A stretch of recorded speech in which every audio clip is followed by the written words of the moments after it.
On today's episode of Gathering the Kings. Overnight success, 8 years in the making. I would love to see somebody that cares as much about their business as I do. I'll go head to head with them all day long. I was out there working for free to get a 5-star review. Hey, I'll come mount your TV. All I need is a 5-star review. It takes 5 to 6 years of just building that solid base. Great businesses are built off of ethical success.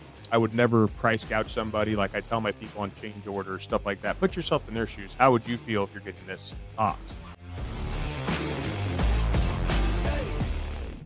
What's up, everybody? I'm Chaz Wolfe, Gathering the Kings podcast, coming back to you here today with another king on the stage. I got another Kansas Cityan, my brother Dillon Bettinger. Dillon, how are we doing this morning? Good, man. How are you doing? I'm wonderful. We were just kind of going back and forth here, and I didn't tell you this, but it's funny, over the course of 450 shows now, we've had several Kansas Cityans, and I always just man, it's just so cool to man, we've never met, but we should meet.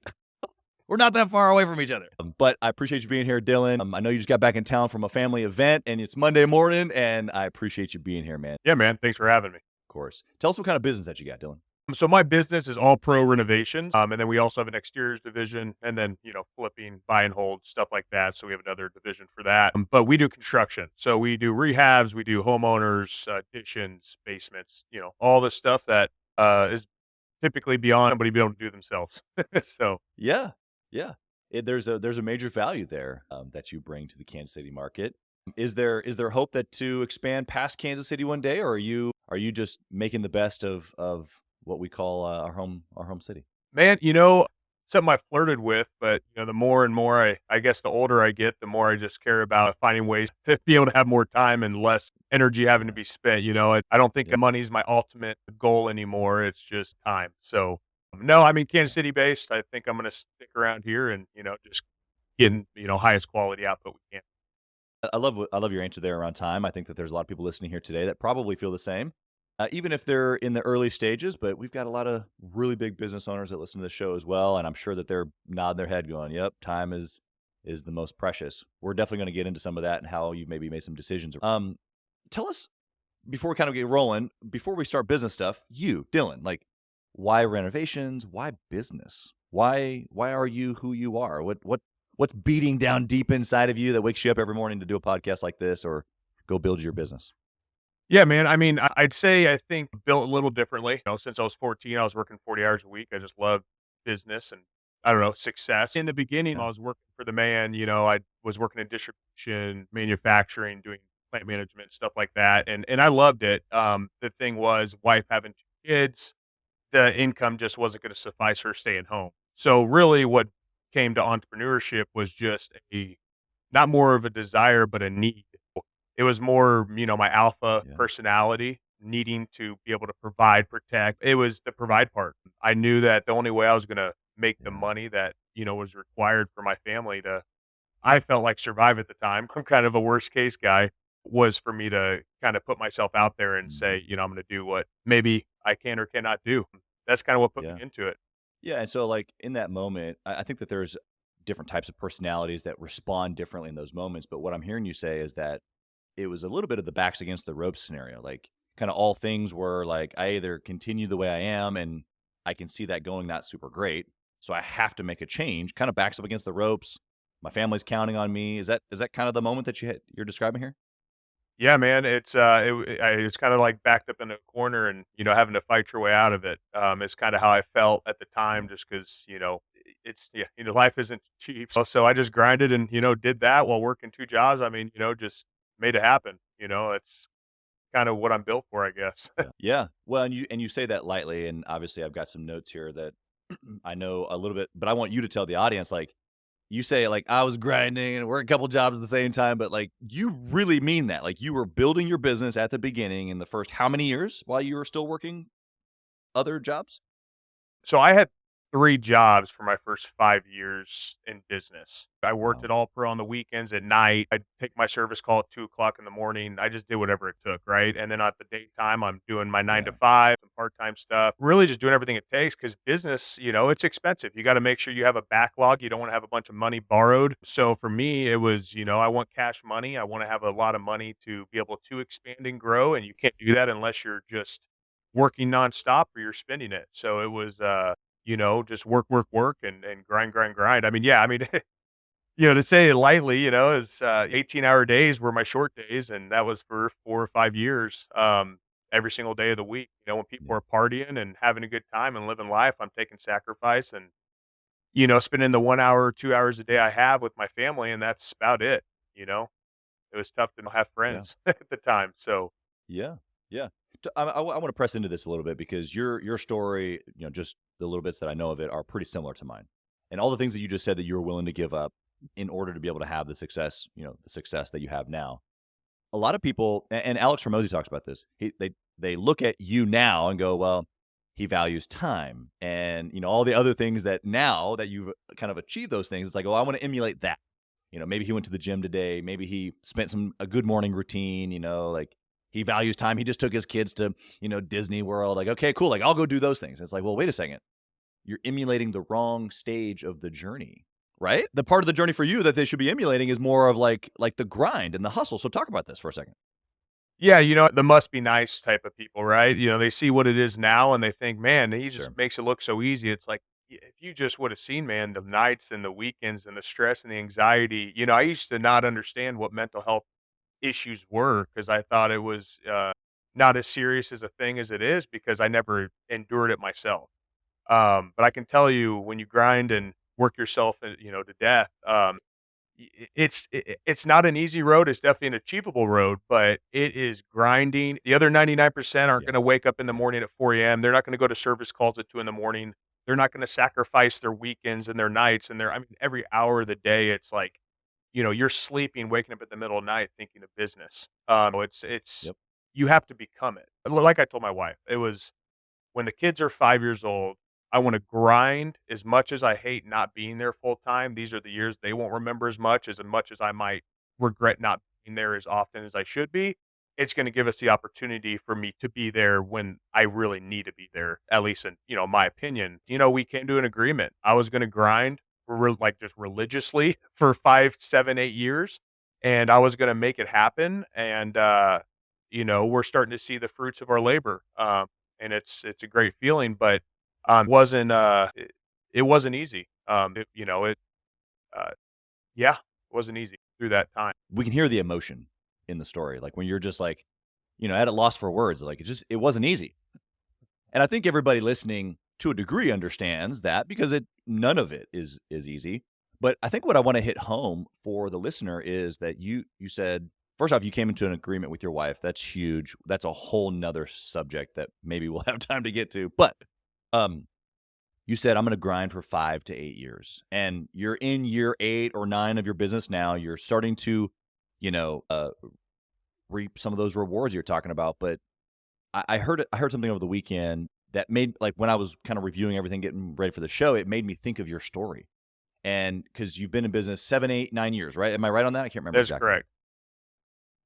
And so in my mind, because you've got this hockey stick growth in your history, maybe you want to talk about that here in a second, but it was like a 8-year success or an overnight. That's what it is. Hold on, overnight success, 8 years in the making, is was what the phrase was that I applied to your timeline. You know what I mean? Does that feel right? Like overnight success? What people don't understand, and one thing that, so I'm a black belt in Six Sigma. I'm all about process improvement. I'm all about lean, Gamba Kaizen, like Yeah. everything it does to improve a business. If you can if it takes 5 to 6 years of just building that solid base. I mean, I was out there working for free to get a Yeah. 5-star review. "Hey, I'll come mount your TV. All I need is a 5-star review." I mean, that's what I did. Those are the sacrifices I took. I mean, my first year in business, I was I did the most revenue as a nonprofit. No, I mean, it's just like we didn't make any money. I worked for free. I mean, I legitly worked for free for Yeah. reviews. I worked for free for building the brand, and people don't understand that's the stuff you have to do. I mean, how much losses you take in business really make you into a successful business. Having good ethics and stuff. And, Yeah. and back in the day, I mean, it was every day I was doing something for, I mean, next to free just to be able to build the brand. It wasn't profitable. That's Yeah. why I had to take a second job to get it there. But if you try to build based off of just profit, you're never going to have that hockey stick approach, right? Where you can just skyrocket. Yeah. Probably spent 20 hours a week working on website, CSR systems, operations, SOPs, finding the right subs, like all this stuff that nobody sees. That is the most hard part of all this is all Yeah. just the things you don't really see. But once I set that all up and I spent all that time developing these things, it made it so easy to scale. But I had to do that due diligence and that legwork and those 16 hours in front of a computer where I don't look away for a single second. I mean, that was just Mm. it's what it takes to get there. Yeah.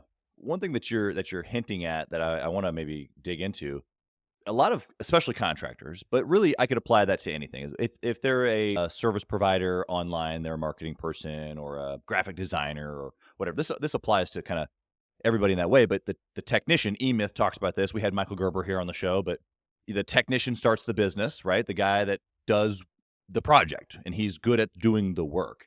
But what I heard you say, even though you were doing that because you had to at the beginning, you were thinking like an entrepreneur. You were thinking about the brand. You were thinking about, I don't want to take the money. I don't want to exchange like mounting the TV for money. Although, yes, that is how business works. And I'm not saying do it for free. And I don't think Dillon is either, at least for No. very long. But what I'm hearing you say, though, is that you were thinking 2 and 3 and maybe 8 and 9 years in advance, even in those moments. Can you talk about this for a second? So contracting is a really easy thing to be successful in if you are a business-minded person and not so focused on just being able to swing a hammer. Most people in my industry, man, they're really good at doing the work, but that you can't grow when you have to do it all yourself. So you got to really create those systems and processes. Right. I think a lot of what I try to bring to the table when I'm doing a job is, okay, 5 years out, where's this gonna have me? Right? I never look like for short money. It's always been, man, like, from this scenario, 5 feet looking in, where's this gonna bring me in the next 5 years? With the reaction I make. Like, do I just take care of this customer that is Right. wrong, that isn't in the right, to give them a happy end result, even though I know it's wrong? But do I Right. do that for them to be Yep. happy, Yep. or do I ruin my reputation, right? So, there's all those little Yeah. things that, man, and it hurts. I mean, when you're sitting there and you have to eat $10,000 for something you shouldn't be having to eat, but you're doing it just because of someone's feelings, it can be a strong hit to you mentally, but you just have to do what you have to do. You always gotta put yourself in their shoes, and that's what I try to always do is, I Yep. always tell my people, "What would Jesus do?" But, because I just think if you look at every single approach based off of doing it ethically, you're never gonna make the wrong decision. I'm gonna stay on this vein here. It's so good. So we've got kind of two things working. I'm hearing you talk about one ethics, one is like mindset or the strength to be able to carry something. Like you're saying, just a $10,000 blip, like, whew, for most entrepreneurs, until you can kind of get to the space where you're like, just 10K, that's it. Oh, okay. Oh, it's 100K. Oh, no big deal. You gave us a little bit of the track record there for ethics. For you, it has to do with faith, and for your people, it's like, okay, give me a reference here. What should I do? I should do the right thing. And then if you can back that up with a faith belief, then great. On the mindset side, though, how do you work the mindset where you're just like, yeah, $10,000 that we're paying for that we shouldn't, but we're gonna do it with joy because that's what Jesus says. Whoa, that's a strong mindset. How do you get there? So, I think at one point, man, it's just like with making money, right? At one point, you want all this money, and then once you have it, you're like, "What do I want it for?" It's kind of the same thing with Right. business. I don't wanna have a business that's just profitable. I want a business that is almost legacy. I wanna be the best in the business. I always say, "The day my business makes me cry is the day I'll be as proud as possible," because it's hard for me to do that. I want a business I can be proud of that way, so I tell all my people, "We're not in this business for just profitability." Great businesses are built off of, like, ethical success. I would never price gouge somebody. Like I tell my people on change orders, stuff like that. Put yourself in their shoes. How would you feel if you're getting this cost? I've had a guy, come in once. Oh, I made $2,500 on this change order. It's like a 200% markup, blah, blah, blah. I said, well, okay, so you're going to go in there immediately and you're going to adjust that down to 25, 30%. That's what we're going to do. Because I don't like that you think greed is, again, some people can call it business. I don't. I think we all need to make a fair day's wage, but I think if you make it the honest way, I think that's why we've been successful. I think people at least know at the end of the day, even if we make mistakes, if we let them down, no matter what, we're going to stand behind what we do, and I'm always going to do the right thing. And I think that means something, you know? A lot of people don't understand that that Yeah. hurts. You're going to lose a lot of money having my mindset. You probably wouldn't lose if you didn't, but also you're going to limit your success because for me, I'm growing this empire because we do take care of our beasts. I mean, I have people that we do a bad job on and still come back for a second job because at least we did it right. We made it right.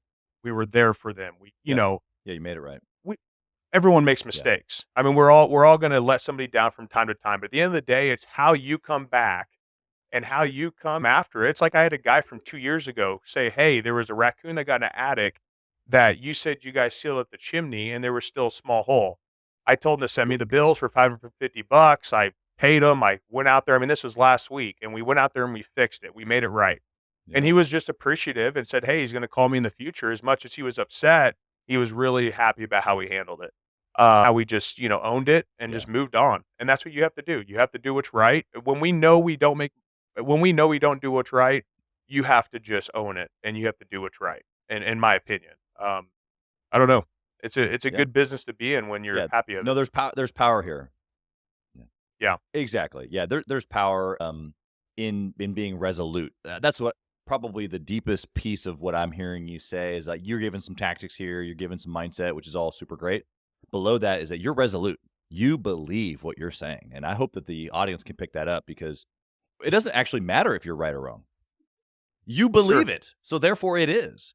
And this is how it works. Like you said a few minutes ago, if you believe what I believe, you're gonna possibly lose money. You're gonna do this, but you're also gonna have room for expansion. You just have to be all in. That's what I'm hearing you say is that you're just resolute. This is how I do it. This is why we're gonna do it, and we're gonna do it like this until something dramatically changes. And especially in home service, there's probably a lot of contractors listening, but home service, remodeling, like you can have a particular client. Let's just say it like that. You can have a particular client who at the end of a project isn't super happy, but oddly enough, they call you back. Yeah. Mhm. And a lot of that you're talking about is how you handle those moments when maybe other people would just walk away. I mean, that's like it's the black eye of the business. How many times does someone call you guys going, someone left, they took all my money, it's half done, it's unfortunate, but doing the right thing like you're talking about makes a big difference. So I hear you on that. How do you think, other than maybe your faith, and if you want to press into that, I'm totally cool with that. How do you feel like that came to be so resolute for you? Like why are you so definitive in doing the right thing? Through business, I've got, I've had traumatic experiences in my past and, I don't come from much, when it comes to, was I handed anything? Did I go to college? Did I kind of just a grinder. I'm a grinder that just knew he had to do whatever it took.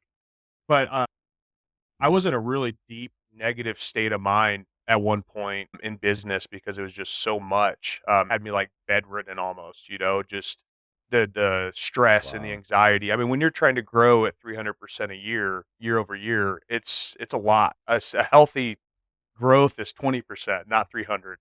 Yeah. Yeah. 20 would be a lot for some. Yeah, and that might be a lot for some, right? So trying to grow 300, it's a lot.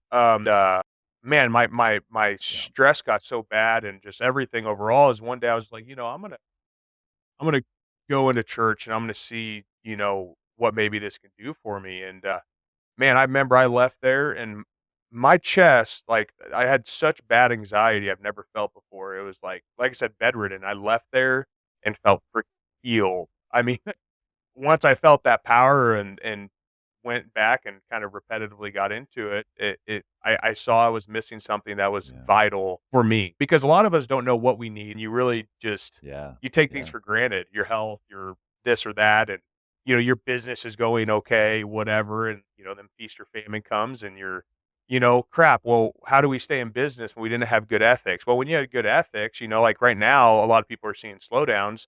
I mean, we're healthy. We're healthy because we do what is right, and at least we're gonna stay. We might not make profit margins like Apple, but or somebody else. We definitely are going to weather the storm, no matter the storm, because we do act in good nature. And Uh, I think that's important. I think a lot of business owners, they get so trapped in with the money, and money can blind you from the big picture very easily. I've seen it with a lot of people that Yeah. were just taking out competition wise, that had the wrong focus. I think there's a lot of folks kind of going back to the technician mindset for a second versus entrepreneur. To your point earlier, you said you're always in it for the long money. And really what that means is that you've made decisions on a longer time horizon. You've made that decision to hang the TV or to do that $500 replacement on that chimney because you can see 2 and 5 and 20 years even out for your brand, as opposed to the technician or the guy who's in it, who's probably not even going to be in business in 2 years. He doesn't even think he's going to be in business. He hasn't even thought about 2 years, let alone 20 years. He's just there doing the work for the $200 it takes to install the TV. And so it's just very like either stagnant or a growth mindset. And when you're in growth mindset, to your point, trying to go 300% a year, I mean, that's incredible. You have to think differently. Sometimes it sucks in the moment. In fact, most times growth like that sucks in the moment. Hey, kings and queens, Chaz Wolfe. I want to talk to you about something that's super important to me. We put a lot of time and effort, we meaning myself and my team, into this podcast, into the content that goes out every single day. And if you have been getting any sort of value or insight from this, we want it to be able to reach other business owners too. So we would love if you would like, comment, share, leave a review, post, share again, all of the things on social media, on all the different platforms, or even on the podcast mediums of Apple and Spotify. We would love to be able to get our content into more hands, more entrepreneurs, so they can grow their business as quick as possible. Together, we are building a community of like-minded entrepreneurs who are committed to growing their businesses to new heights. So let's do this. Let's help each other. Let's help each other grow. Yeah, you gotta endure the suck till it's too much. And one thing I will say that I found to help me with the suck, there's always good that comes from anything that you do. At the end of the day, that suck much Oh, it might be totally. bad, but if I time block and I put it in front of me and I get this done at this point in time, I can get through it all. You just got to figure out what works for you, and I think I figured out what works for me, because I feel better than ever, and that's a great thing. Because at one point I didn't feel so hot, so we all struggle to get there. Yeah. If you've ever said a true statement, that's it. I mean, it's actually, this podcast came after I started Gathering the Kings as a pure mastermind group for entrepreneurs because of that right there, because I had been through the same journey that you did and realized that, wow, it is just really, really isolating is really what it comes down to, is that all those moments, that dark moment that you were talking about before you went into the church, you were by yourself. Yeah, Now, I know you were married I'm sure she's a supportive wife and you guys have a great family. Mine is as well. But I can't tell you the hours I've spent in this office making big decisions that affect a lot of people all by myself. And that wears on a dude after a while. And again, that's what I mean. Our phrase of sit with kings, the conversation is different. This conversation that Dillon and I are having right now can only happen when you've been through the suck a little bit. And you recognize that, like, yeah, I don't really want to ever do that again. And this is why it was led us here to have this conversation so that people listening maybe can avoid some of that stuff. You can never avoid it all. In fact, I wouldn't want to avoid it all, right? no, it's part of the journey, man. I mean, I feel like I want to be the person I am today without that journey. Would I want to redo Yeah. that journey? I don't know. I don't know if I'm volunteering for it, but because it was a rough one. But Yeah. at the end of the day, you become a different person. Once you go through that suck and you go through that pain, it's like people that go into the military and go through special ops training. They're a different person when they come out of there. Same thing with business. I feel, Yeah. every year I can look, I feel the same, but you look a year back and you're like, man, I was stupid, or man, I didn't know much, or whatever. You just are how much you learn as you grow and go through that, Yep. Suffering. You're Yeah. supposed to suffer, in my opinion. It's part of the getting the reward. So you got to get Yeah. tested. No, I 100% agree with you. It's the proving through the fire.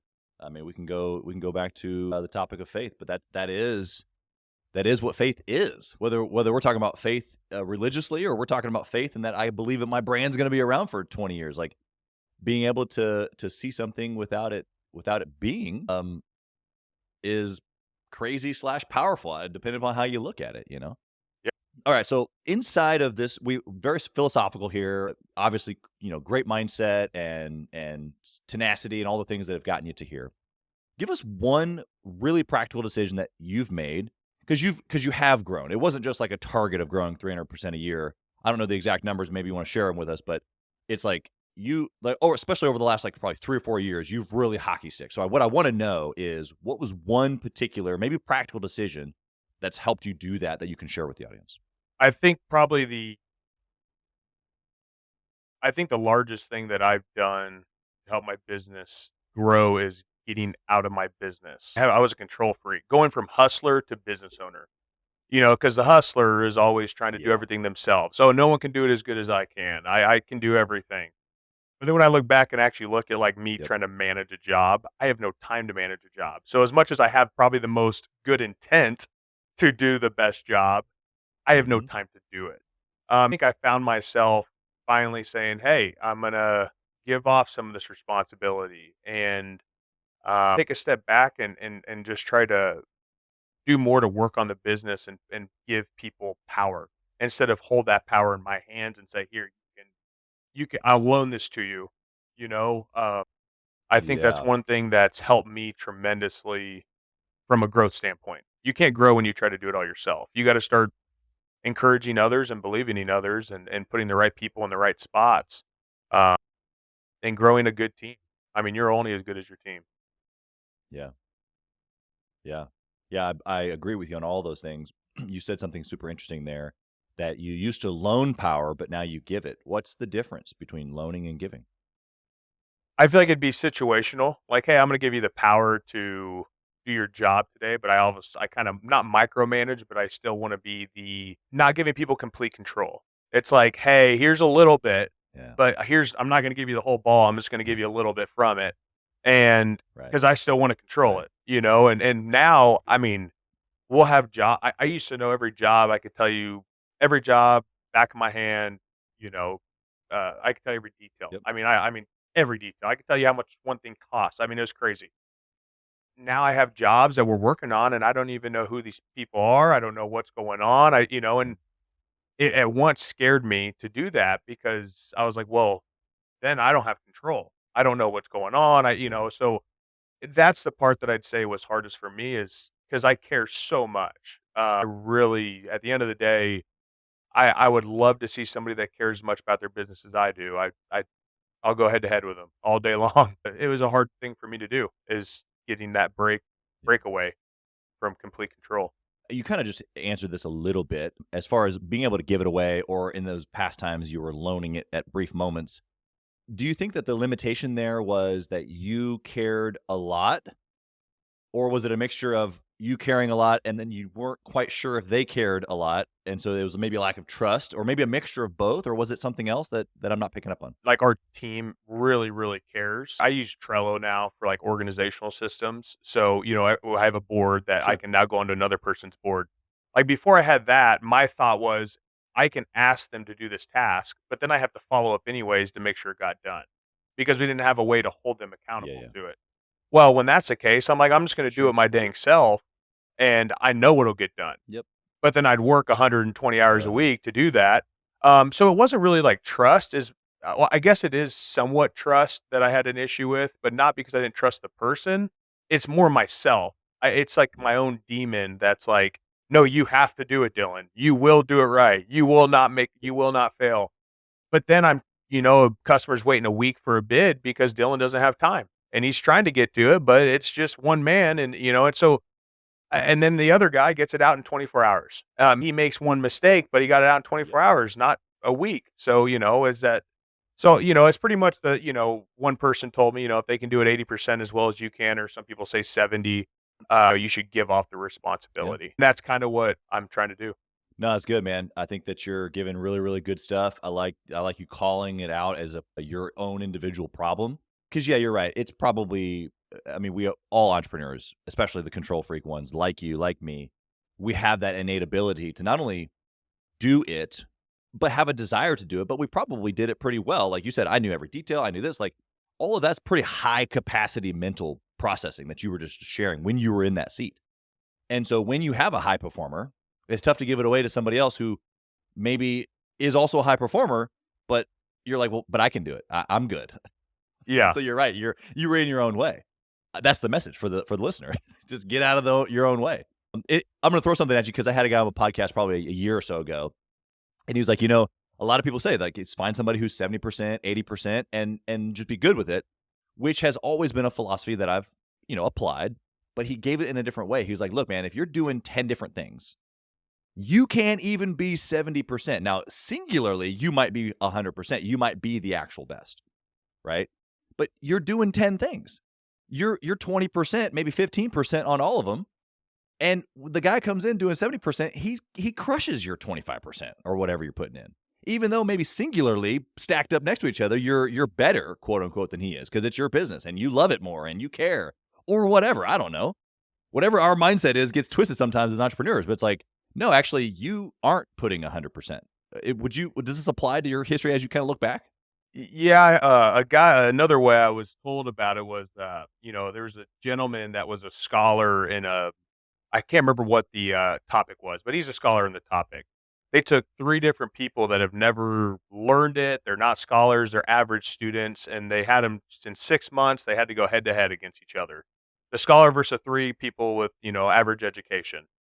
And when that 6 months was up, the 3 people destroyed that single individual when it came time to do the debate because it's, 3 average people beat 1 mastermind because you're 1 person. So, that kinda, helped Yeah. break it down for me, of like, there's power in numbers. You can't do it all yourself. And I also had a lot of great mentors that kinda helped me really understand the power of team and the power of culture, and creating a community. Because man, I'll you'll say, I'll bring up an idea and I'll have somebody chime in and I'm like, well, I mean, just mind blown by something how did I not think of that? And just because you didn't. Yep. There's power in that. You So, just didn't. yeah. You're referencing the actual mastermind principle. Napoleon Hill talks about it in Think and Grow Rich or Laws of Success, or in the Bible, 2 or more together, there I am. Like, this is where the power of multiple people coming together, agitating thought, there is power, like literal power that comes out of that. And you did a great job of expressing that. It's awesome to be able to communicate that through different language to the audience because part of the mission of Gathering the Kings, like I've been a part of coaching programs and, there's gurus out there that I actually really enjoy and I follow them or I've paid for their stuff and all that's good. But the value of coming together like-minded, even in our own businesses, that's what we're doing in essence, is we're creating our own little mastermind inside of our business with our team. So that way, when I come to the table with an idea, or they come to the table with an idea, it can be this agitation of thought so that something better arises. In essence, everything you just said. So congratulations, man. It's a principle that most people hear and talk about, but never actually implement into their own businesses. It's pretty powerful. I want to flip the script here, and I want to give you a opportunity to tell us a bad decision. So, I mean, yeah, you're still growing, and yeah, it's been hard, but what was one thing that you did that you would just, if you had an opportunity, I mean, I'm sure you learned from it, but it was just not your greatest hour. Let's say it like that. I've had to really get so I'm a very nice I try to see everything I can in people, and I'm always I hate hard conversations, not really a fan of them. I know none of us do, but some of us are, Sure. better about having hard conversations than others, and that's not my strong suit. Um, we probably could have grown a lot quicker if I would have made those decisions on staff, like hiring the wrong person, not asking enough questions. I was always like, "Hey, I'll just bring you on. You may not be perfectly qualified, but I'll give you 90 days to see how, if you can figure this out or what have you." And I hired a lot of people that were probably not the Right. correct individuals for the jobs because I Sure. was being weak. I wanted like I wanted to see the best in somebody that I obviously knew wasn't the right fit, or and it held me Yeah. back. I mean, I can't tell you how much, I had probably hit 3 or 4 people on my team at a time that were the wrong fit that I'm wasting, anywhere between 60 and 120,000, in cost on each person at a time and just Yeah. you gotta be able to just make the decision and just do what's necessary and don't let emotion hold you back because that's probably been I mean, even in just business dealings, like some things I've done for people because I think with my head and I don't have hard conversations has costed me a lot of money. Uh, So what I did was I don't do the hard conversations anymore. I'm not in charge of it. I'm out of that. That's not me Mhm. anymore. Because I'll give it away. That's the guy I am. I really do care about other people. Part of the reason why I got into business was because I, cared a lot about my family and providing. But my second thing, once I got into business, was I mean, we got 150 people working a day, and those 150 people have 3 to 4 people in their family. So at the end of the day, I got 600 Yeah, people's mouths to feed, and it's on Dylan to make sure those mouths get fed. As much as my team has to help and everything else, but at the end of the day, it's my of decision. course. It's what I ultimately do that makes that happen or not. My worst trait as a business owner of where I've been weakest, and it's been my only, I've been like the most positive feedback. I mean, I was like best that Amazon had. I was the best at Carhartt they've ever had. I mean, like I'm really good at what I do because I care a lot and I'll do everything that it takes. But I'm weak. I don't like when it comes to hard conversations and having to do the things that don't make me happy. Um, I'm a Sure. positive guy, so um, I'd say Yeah. that's my weakness. Yeah, I don't I think I mean, obviously, you don't yeah, I was gonna say, you don't need me to encourage you per se, but it's not weakness. It's a strong suit that you can give to someone else on your team. So I think you've done everything actually that you're supposed to do. And I really just wanted to highlight that because that's what the listener possibly might be thinking, is maybe they're like you, where it's just that conflict, that back and forth is they don't go looking for it. They don't look. I don't see you as a drama person. I don't see you as a creating hard times for her. For people, it's like I want to do what's right, and sometimes that can get the better of your decision making, and sometimes you got to put somebody else in between that. And this is actually for every entrepreneur listening, for every CEO listening, is that there has to be people between you and the thing because it's like, get on a sales call. You're way more likely to give away that project or do it for free, like you said earlier, than the sales guy. You need the sales guy because you need margin. Thank goodness for the sales guy who wants to make a little bit of money because he's going to sell it and persuade at the level that it makes sense for business. Otherwise there wouldn't be 150 people. Thank goodness for those guys. Yeah, We'd be a whole farm. I get that told to me a lot. Dylan, you're just gonna give it away. So for my sales team, you're just gonna give it away. I can't have you there. Hmm. I can't, because I am that guy. Yep. I just Yep. I don't A big heart, man. You got a big heart. I got a big heart, and I say like we're the biggest nonprofit there is. No, I mean it's like we're accountants. Like, man, you guys do a lot of revenue for how little you try to make in return. There's a lot of money on the table, but I tell them I'm just at the end of the day. Like I said, my first priority is not to be the most profitable business. If I don't ever, there's no great. I have EOS, right? So we have like metrics and Yep. everything. There's no metric at the Yep. top of my list that says profitability or revenue generated. It's quality experiences, it's reviews, it's customers that give good surveys. Like that's always been my priority because again, when I first started and I wanted to make money and I had to have enough money to survive to be able to afford the mortgage. Once I stopped living paycheck to paycheck, money stopped mattering near as much, and it actually became more personal where it was like, I just want to be the best at what I do. Um, and that's what my focus is now Yeah. is being the best at it, not the most profitable. My goals are different than some people's, I think the afterlife, they're going to care a lot more about me doing the right thing my whole life than me making the most amount of money. Um, so Yeah. that's what I focus on. Appreciate your honesty there, man. I think it matters. Good decision making, profit matters. We can't paint the picture here today. So if you're listening and you're hearing Dylan and you're just like, oh, I'm just gonna give it away. Don't do that. Do what Dylan did and hire the sales No, guy so don't that do you that. don't give it away. Exactly. But the principle here remains the same. That Dylan wants to do the right thing. I think this is incredible.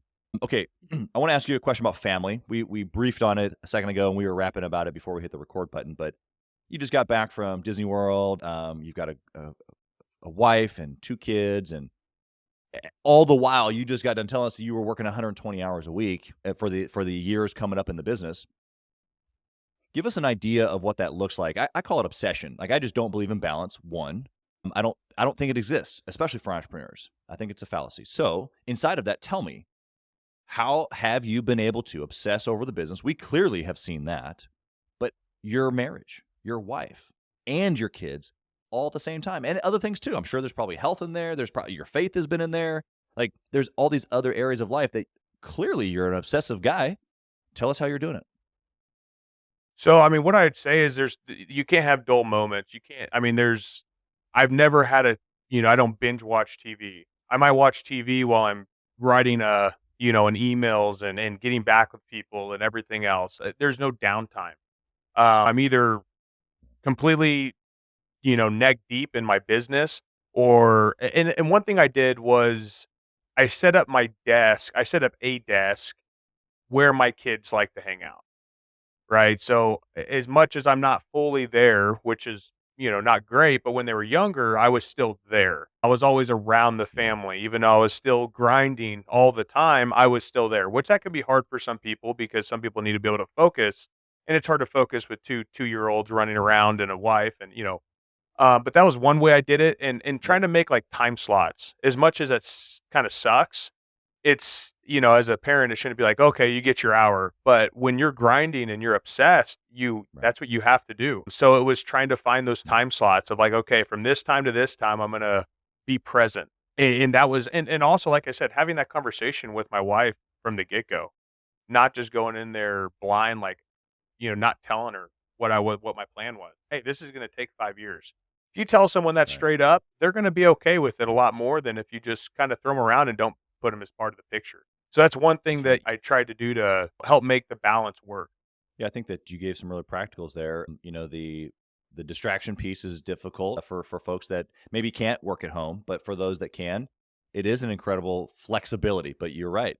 You it's a trade-off. You trade some mental focus in those. Your time blocking, I'll say it like this because you're right. It does feel odd that I would schedule my family or schedule my wife. But I'll tell you what, all the other things that are important to me, I schedule because I want to make sure I get them done because they're important to me.